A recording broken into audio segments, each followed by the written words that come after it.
A COG, you'll hear the word COG thrown around. COG stands for Council of Government. There are 16 of us across North Carolina. You'll often hear the Southwestern Commission referred to as Region A. That's because we were one of the first COGs in North Carolina to be formed, and they started lettering them, starting in the west and moving to the east. We were formed in 1965 by state statute. There were a lot of federal programs that came into being in the 60s and 70s. Um, During the Johnson administration's war on poverty, the Appalachian Regional Commission was formed. That's an organization that still exists today to funnel federal funding into Appalachia to try to bring it up to parity with the rest of the nation. That was the first program that the commission ran, and we still run it today. Shortly after that, the Older Americans Act was enacted that brings aging funds into the region, and the Workforce Innovation and Opportunity Act is what it's called today, but it's been around since the early 70s, funneling workforce development funds into the region. Also, the Economic Development Administration will talk more about all these programs, but what the point is that these organizations like ours, regional councils, exist all over the United States, and each state calls them something a little different. But it was really a way of an efficient way to funnel federal programs to the local level. And they are specifically owned by local governments. So a lot of people think that we're state employees. We're not. The commission is considered a local government entity. We have no authority. We don't tax or make laws or anything like that, but we are considered a local government organization, and we are owned by you all who are commissioners, the counties and the towns in our region. Next slide. So the different programs that we run designate us as their handler, so to speak. We're the boots on the ground for different different federal and state programs. Federal programs that also have state funding in them. So we're called different things. And depending on who you're dealing with at the commission, you're dealing with a different program or entity. So for the US Economic Development Administration, EDA, which is the Federal Department of Commerce, we are called the EDD, the Economic Development District. You don't have to remember any of this. There's not going to be a quiz, but this is just so you kind of get to know all the different things we do. For the Appalachian Regional Commission, we are called the Local Development District, the LDD. For the Older Americans Act, we're called the Lead Regional Organization. That's through our aging department. We also have a transportation planner on staff, and that is, she runs the RPO, the Rural Planning Organization. And for the Workforce Innovation and Opportunity Act, we're called the local area. These are designations from the federal programs that we run. Next slide. We're doing a couple new things now. We formed a 501c3 nonprofit under the umbrella that was, we are officially designated nonprofit as of 2020. We hope to use that to just give us more flexibility in the funding that we can bring into the region. We're also working, you'll hear a little bit about this later, with the federal HUD, Housing and Urban Development Program, to bring some housing funds into the region starting this year through the Home Consortium. So we haven't changed much over the years, so it's a little significant that we have a couple new things going on. Next slide. So we have a few people that work for the kind of work with all of us in all of our departments. And Ryan Skaggs is our finance officer. Ryan is new. We just retired out Roger Wiggins after 35 years with the agency. And Ryan came to us from Integra Bank, and we're really happy to have him with us. Deborah Ivy, I introduced earlier. Deborah's been with us over 20 years, and she is our office manager and clerk to the board.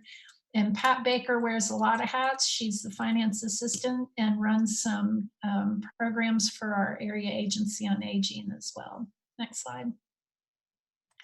So this is this just shows you how much in a pie chart graphic we get from the different programs.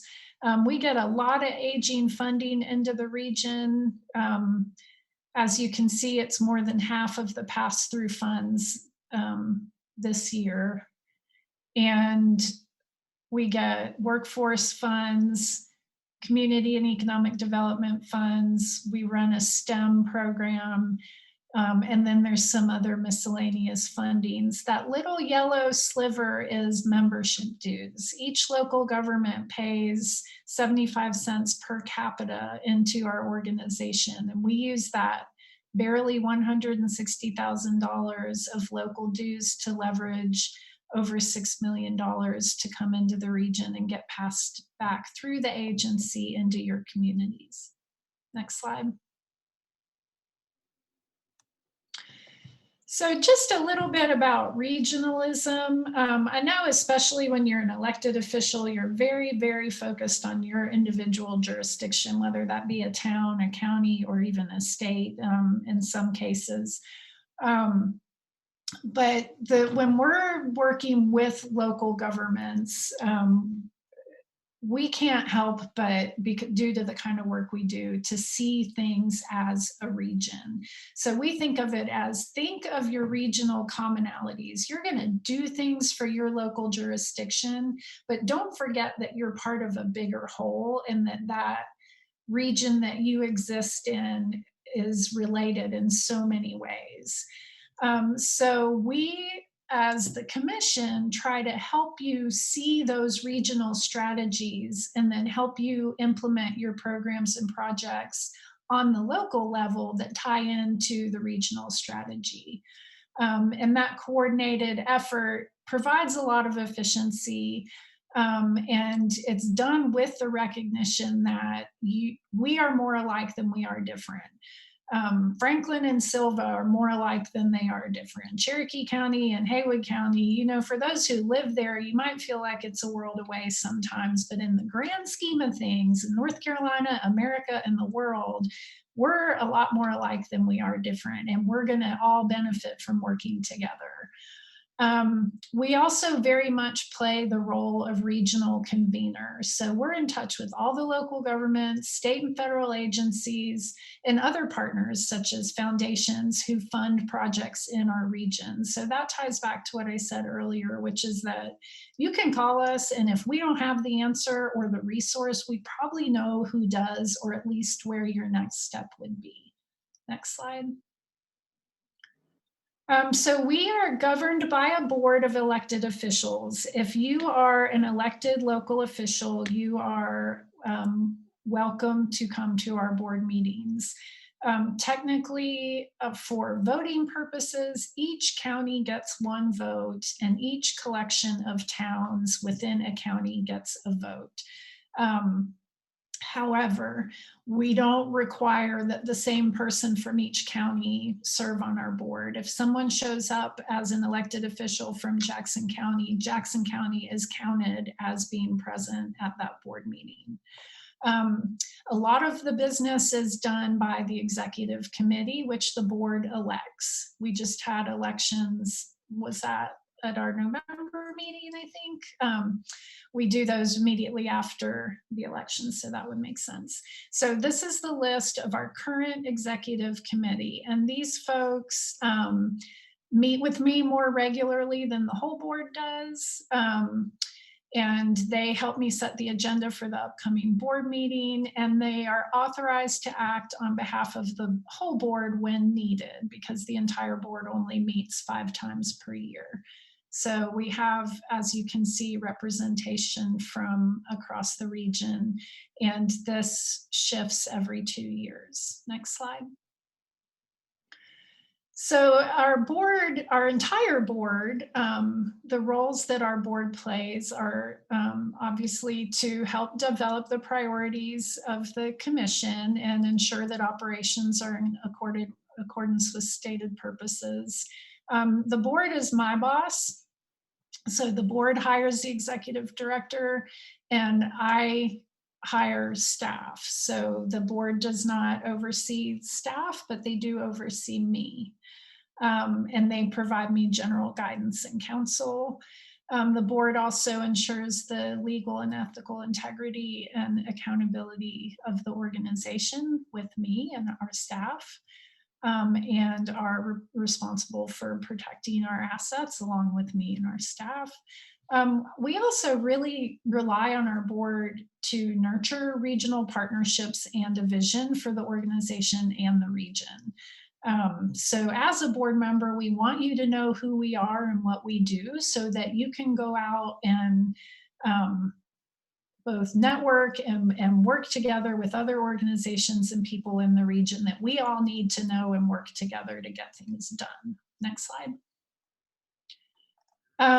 We hope that as a local elected official, you'll participate in our organization and our leadership positions as they come available, and that you'll help us seek regional solutions when appropriate. Like every problem that you have at the local level doesn't need to be addressed by your jurisdiction alone. Sometimes you can address it with other towns or counties around you that are facing the same problem, and we're here to help you do that. We approve our annual budget every year with a vote from our board and a committee, a budget committee that helps me and Ryan, our finance officer, put that budget together.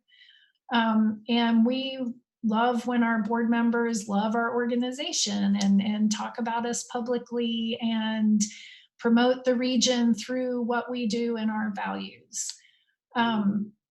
Each department that we have in the commission has various advisory boards, and there's always a chance for you to be involved. So as a board member, we hope that you will help us either serve on advisory committees or help us appoint people that you know who would be good for those committees.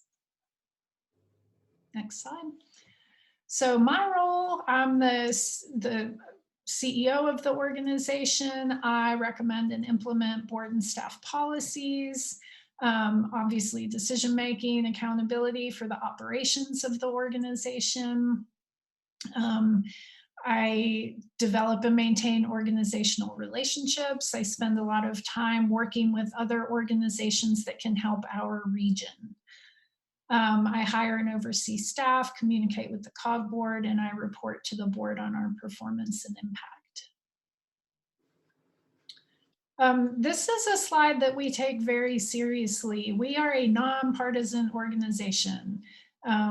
We think of local government as a nonpartisan activity. Even though you may run as a Republican or a Democrat, we are all in this for the good of our communities.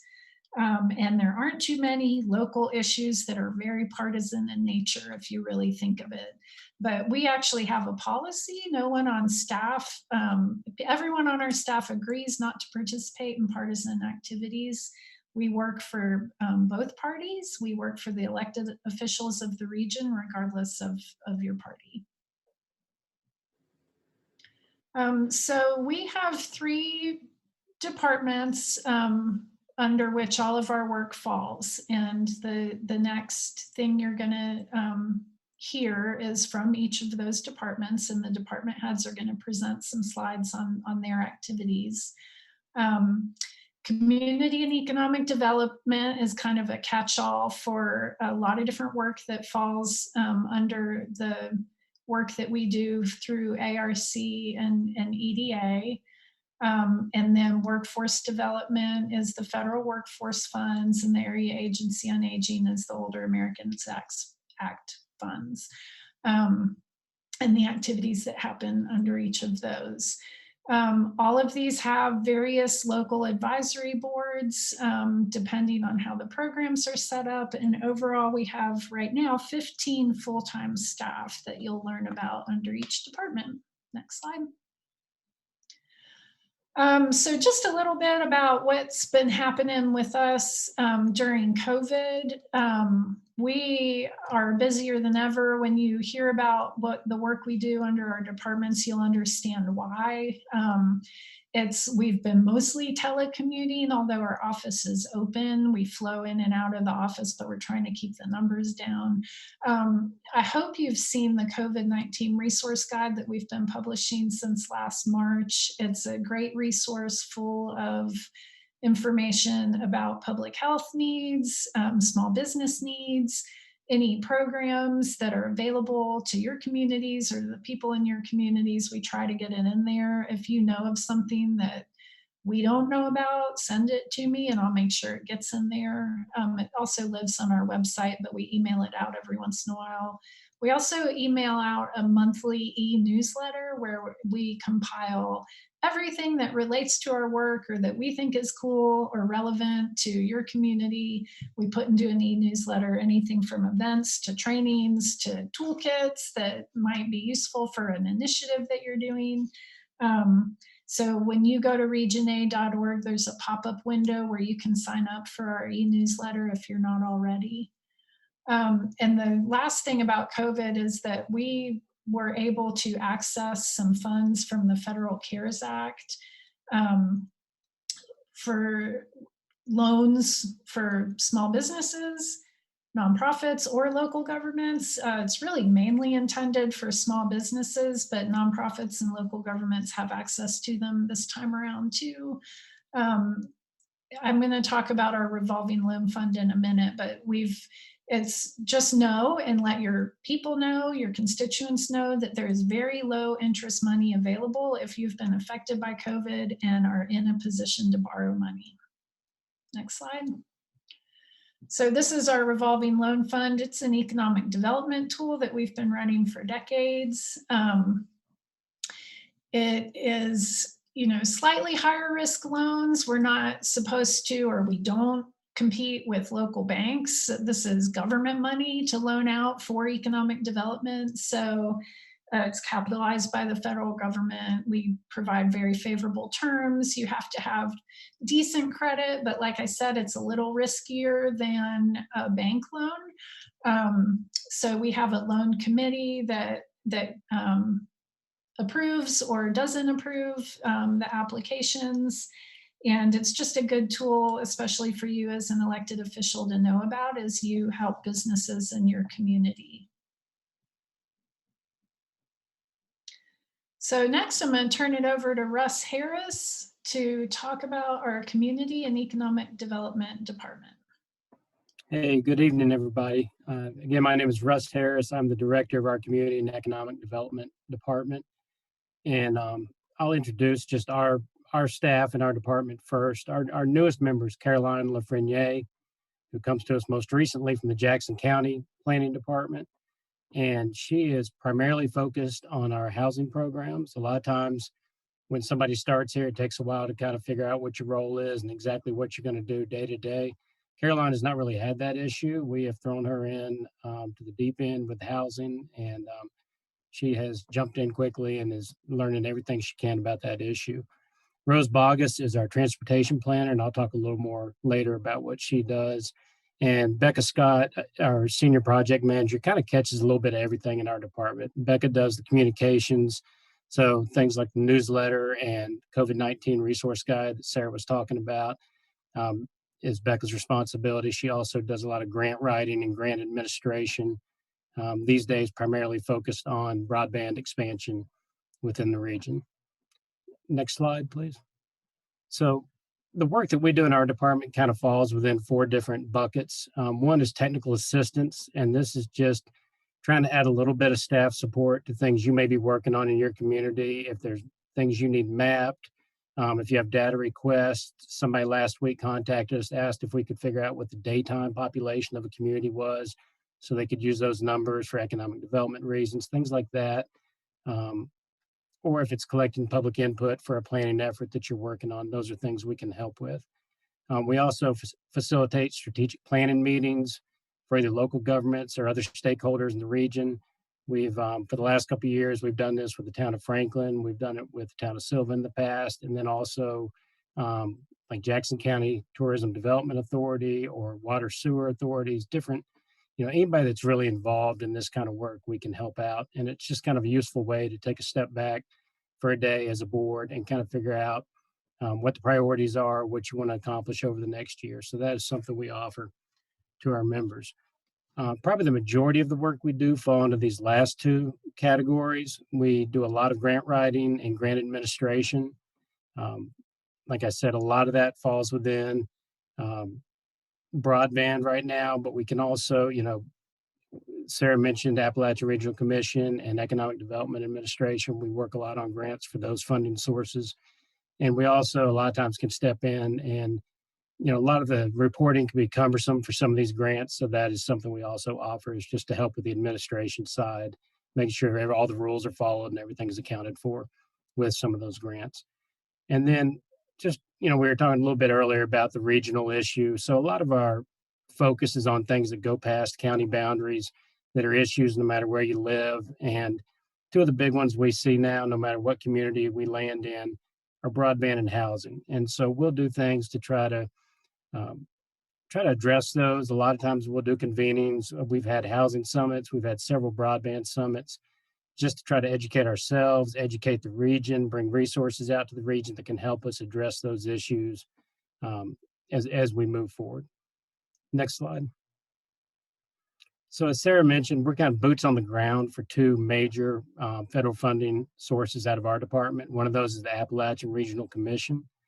Um, I was thinking as I was sitting here, I don't think, no matter what community you're sitting in tonight, I don't think you could throw a rock and not hit a project that has been funded by ARC at some point in the last 50 years in this region. And it's flexible in terms of the kind of things they'll fund. Some of those are listed there. I mean, there's road projects, there's water sewer, workforce development projects. A lot of the focus these days tends to be water sewer projects, and they've also started to help us some with the broadband issue in the region too. So it kind of changes. Most funding sources will change over time in terms of what their priorities are. And and then this is an example of that, where they're changing with the times and starting to help us with things like broadband. Next. Economic Development Administration grants are kind of fall within two categories. One is construction, and that is usually for the construction of public assets that can help private job creation. So things like water, sewer. If you had a manufacturer that wanted to come to your community, but you needed water, sewer to that site, that is a prime example of the kind of work they may do. Um, And then also there are some technical assistance funds through EDA that can help out as well. So if you had, like, say, a vacant building sitting in your county, they could help with a highest and best use study. They've helped us with some funding for economic analysis of the region in the past. So that is some of what they've helped with over time. Next. We also serve as the administrator and kind of staff support for the Mountain West Partnership. This is a collaborative economic development effort between the economic developers for the 7 Western counties and the Eastern Band of Cherokee Indians.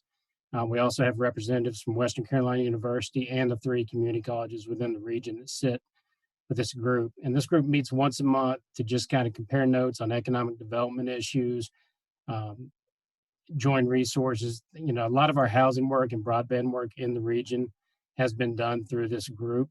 And it's just useful, kind of like the Southwestern Commission Board, where it's useful just to know who's in other counties.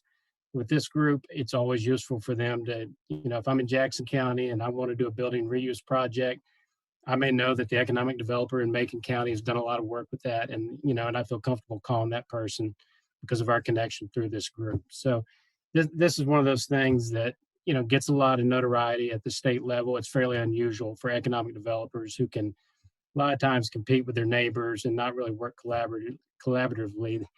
I'm running out of words this time of day and having a hard time pronouncing. But for them to sit together and work together is a pretty rare thing statewide, and we're pretty proud of that.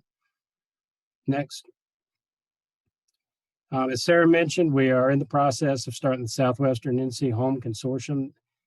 We are starting stakeholder meetings in the next couple of weeks, and funding will start to flow through this organization in July of 2021. 6 of our 7 counties joined this consortium, and it's one of the highlights of this funding is that its flexibility. It can be used for a lot of, whether it's new construction, house repairs, rental assistance, down payment assistance. It really allows us to kind of look at what the need is in the region, figure out how we can be most impactful, and then use funds that way. So we're super excited about getting this off the ground. Next, please. And then finally, as I mentioned, Rose Bogus is our transportation planner. You may hear people mention the RPO, or Rural Planning Organization.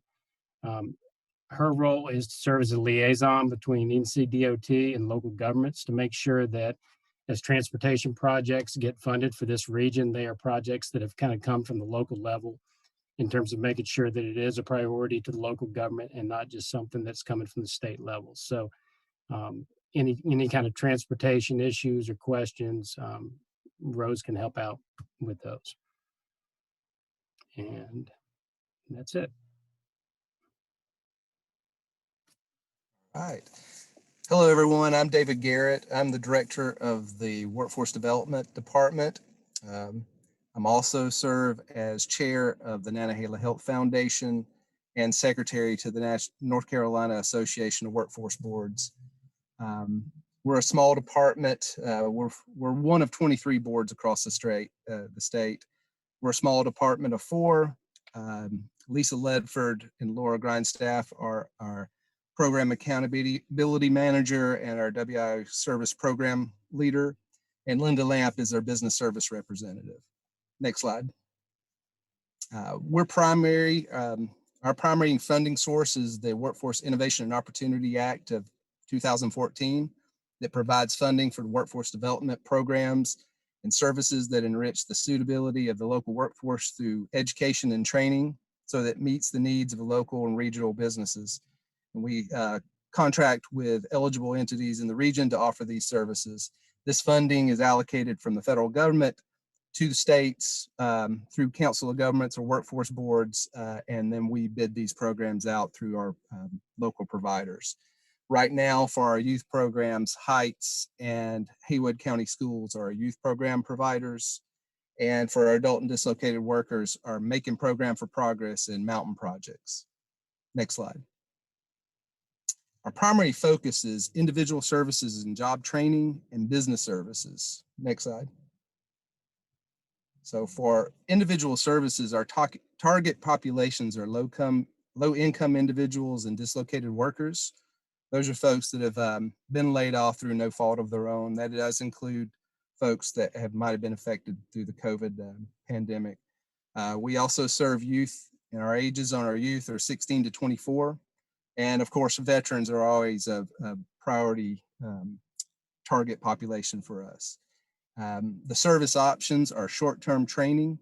Those include certifications and on up to associate's degree, and primarily through our 3 local community colleges. And we also have programs for our youth that are WIOA eligible youth that we can pay work experience fully paid for up to 12 weeks for our youth. Next slide. Business services, that includes labor market information, specialized recruitment assistance. We have 2 programs that currently are grant funded that are on the job training, which we can take a WIOA eligible individual and place them with a business and pay 50 to 75% of that beginning salary or beginning hourly rate for 3 to 6 months. It's real expensive for employers to hire, and this funding helps them bridge the skills gap and get it to help offset that cost to bring an employee up to effective worker. The other program that is grant funded currently is Train Up. That is our incumbent worker training program. A business can apply for a very simple application for up to $10,000 reimbursable training grant. to help upskill their current workforce. We are also, in the unfortunate event that there's a rapid response, which that means a shutdown in our area, if we will get notification from state officials. We are in charge of bringing together all the partners to make sure that individuals and the businesses understand the different services that are available to them, and trying to help keep businesses open and help individuals get back on their feet when that happens. The last, but certainly not the least, thing that we do for business services is employment services, and that's through our NC Works Career Centers. Next slide. We have 3 full-time centers, one in Haywood County, one in Macon County, and one out in Cherokee County. We also have part-time centers in Jackson County and Swain County, and also do outreach to Clay and Graham. Pictured here are our center managers. Tom Brownback, he is the center manager for Cherokee, Graham, and Clay. Lisa Morris is the center manager for Haywood County, and Paula Alter is the center manager for Swain, Macon, and Jackson. We have the best career centers in the state, without a doubt. We were the first career centers in the state to reopen after the shutdown. And not only that, have they continued to offer services to our individuals, but of course, when unemployment became a huge, was overloaded, that's not what we do in the career centers anymore. That's been years past. But we sacrificed nearly half of our workforce to help the state kind of overcome that logjam of unemployment.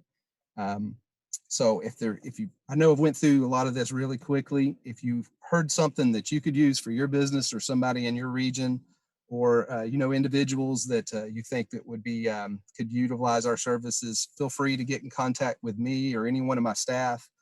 If all else fails and you forget everything that I've said, reach out to your career centers. Like I say, they're the best in the state. I feel very confident in saying that. They will refer you to any one of us to the services that you would be needing. So I appreciate that. Thank you.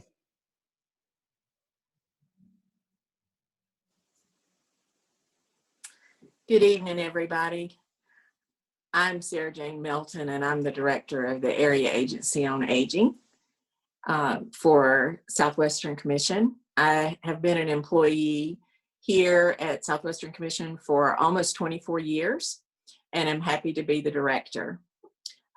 We provide program and services to seniors, caregivers, and individuals with disabilities in Region A. Next slide, please, Deborah. If you don't already know, you will know soon that we are graying. North Carolina is graying. The United States is graying. By 2025, 1 in 5 of North Carolinians will be 65 or older. Next slide, Deborah.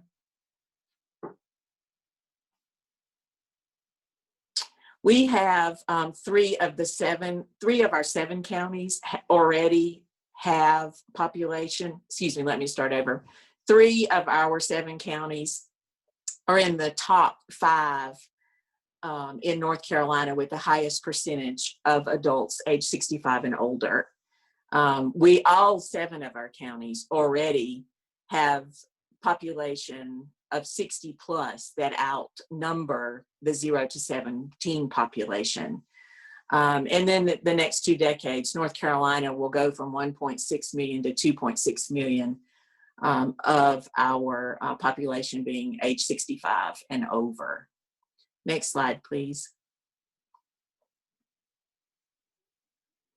At the AAA, as we are affectionately known, and no, we will not come out and change your tire. But that is the acronym that we use, AAA for Area Agency on Aging, is to assure that every older adult in Region A has the opportunity to live life to the fullest in the least restrictive setting possible, whether that be in the community, with a caregiver, living independently on your own, or in an institutional setting. Next slide, please. As David talked about their funding, our funding is very, very similar to the same process as workforce. Ours comes from the Older Americans Act, and we are a flow through for federal and state dollars that go to local service providers who provide the direct services to our older adults and their caregivers in the counties. Next slide. There are 5 core services that the Area Agency on Aging is tasked to provide: elder rights, caregiver, nutrition, health and wellness, and supportive services. And I'll talk a little bit about each one as we go through the next couple of slides. Next slide, please.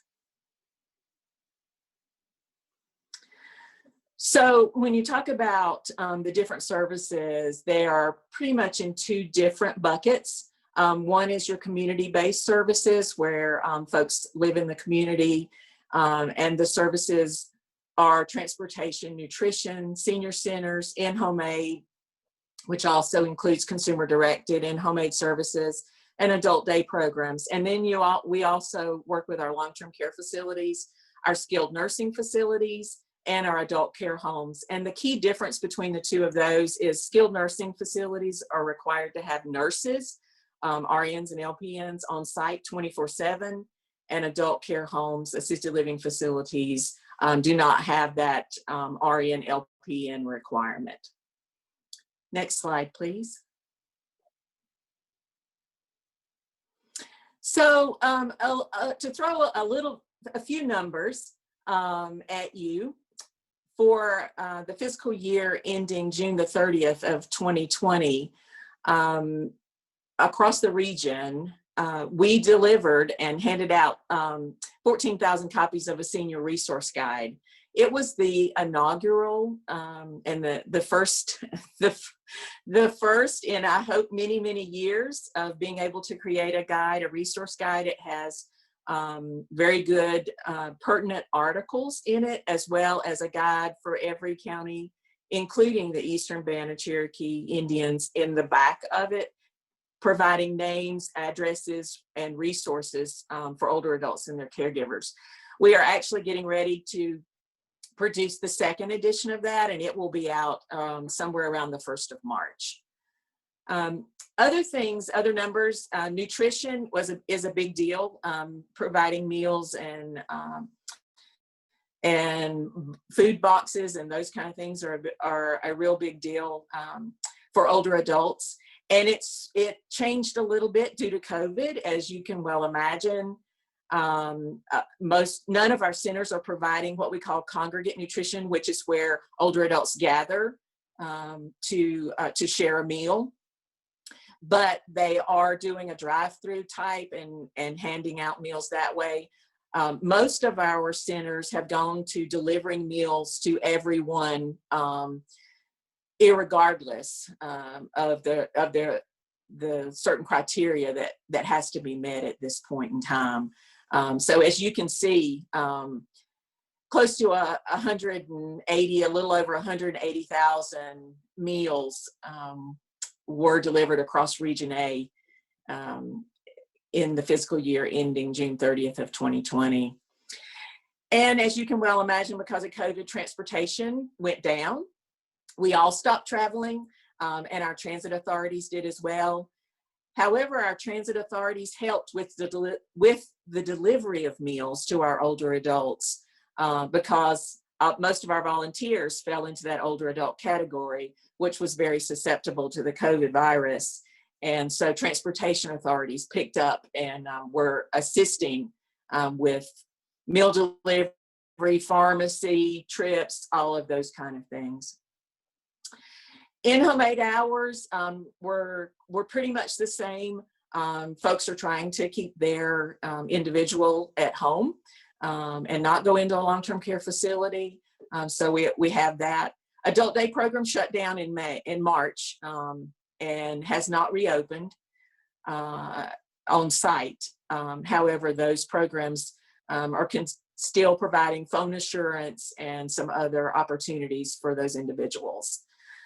Senior Companion is a volunteer program that Mountain Projects runs for the 7 southwestern counties. And that program continues to run a little bit through COVID.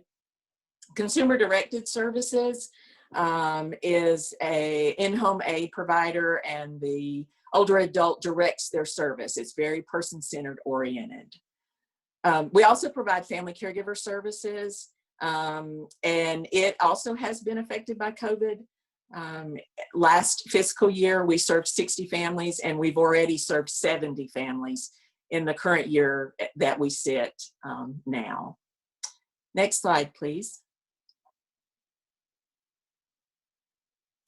To introduce you a little bit to our staff, Anna Rogers is our long-term care ombudsman, who is responsible for information assistance, referral, mediation, friendly visits, and also our elder abuse awareness events. We're happy to have Anna on our staff. In December, Larry Reeves, our ombudsman, retired after serving 8 years with us. So we look forward to many years with working with Anna about the issues that affect residents in long-term care. Next slide, please. Kelly Dula is our family caregiver and dementia support resource staff.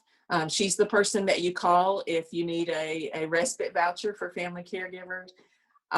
She also provides information and assistance. We do a lot of training. All of our staff does quite a bit of training, a lot of planning. She is also our senior Tar Heel legislature liaison. We have community members from every county that are appointed as senior Tar Heel legislature. They gather in non-COVID times in Raleigh 3 times a year and discuss specific issues, statewide issues that affect older adults, and then present a legislative agenda to our elected officials. Next slide, please. Jeannie Matthews is our aging program coordinator.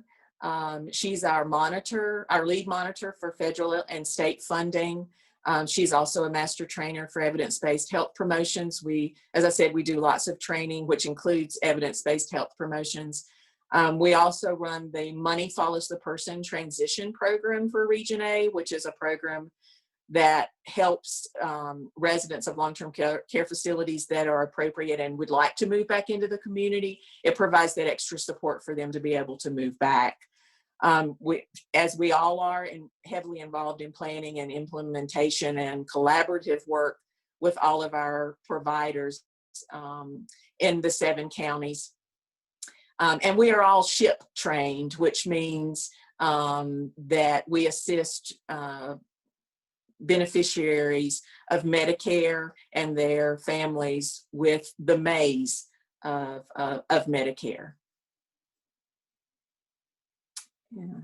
Next slide, please. I think that's it. That's it. Thank you.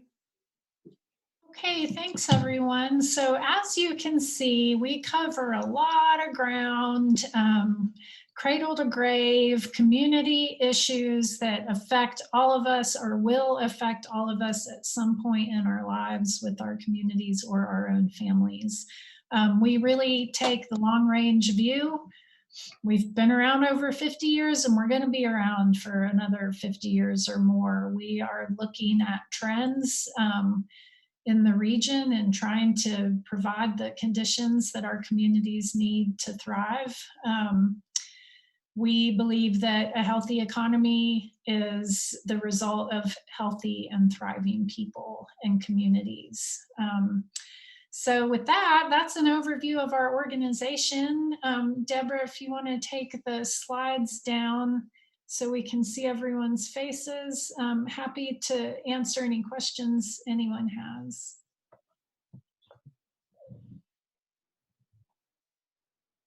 David, Commissioner Nestler. Yeah, I have a question about the revolving loan funds. Mm-hmm. So when you say those are high risk, you mean like you're willing to take on a high risk client, like if someone's maybe been rejected by more traditional lending Right. institutions? Yeah.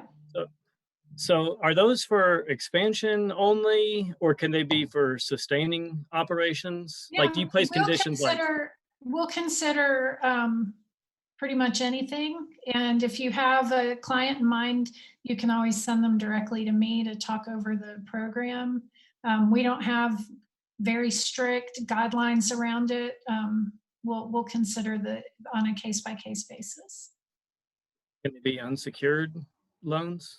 Like with The conditions? COVID loans actually are. In our traditional RLF, we like to have some collateral. We can be really flexible with the CARES Act money. We're not giving it away, so to speak, but it's really flexible money. What's the interest rate about on it? Do you know? Well, on the COVID money, we're offering an introductory rate of 1% for the first year. Yeah, it's good. Let people know about it, because the more we loan out during the COVID period, that funding will then stay in our revolving loan fund forever. So the more we're able to loan out of this CARES Act funding, the bigger our revolving loan fund will then be forever. So we are motivated lenders right now. Any other questions?